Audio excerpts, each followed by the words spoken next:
Up till now, we have mostly used these blocks: motion blocks, looks blocks, sound block, and events blocks.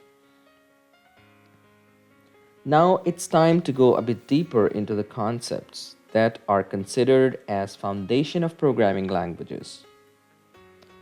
All of these blocks control sensing operators, variables, and my blocks.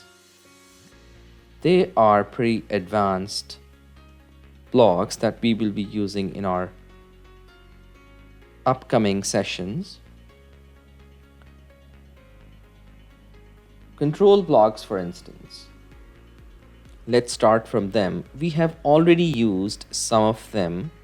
For example, wait. We've also used this repeat block, which is also called a loop, a looping block. So we can repeat the instructions inside this block as many times as we want. We've also used forever loop. So this loop keeps running until we stop the script.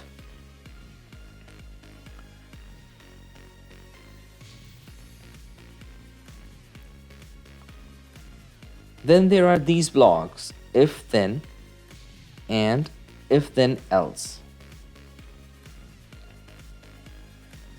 Both of these blocks accept a condition, which is a Boolean condition. A Boolean condition is something which results in two outcomes. It can be true or false, or yes or no type of output. For example, just to give you an example, let's say if it's a red light, then stop. And similar condition can be used into this block. Let's say if red light, then stop, else go.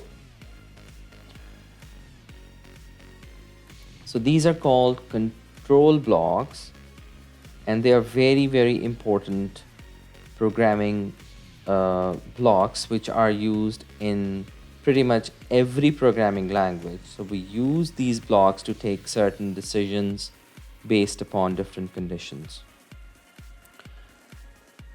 So we will use them in our upcoming projects and sessions, so they will be clear to you when we use them. Then there is this block, which is wait until. Again, there is a place for a Boolean condition. You can also, I think we can also use the same example: wait until red light, and then we can do certain steps.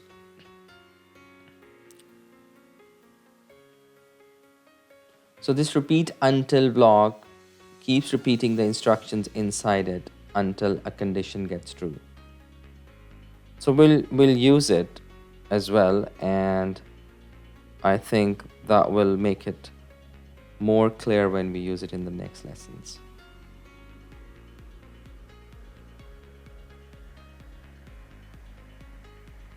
So this was about the control blocks.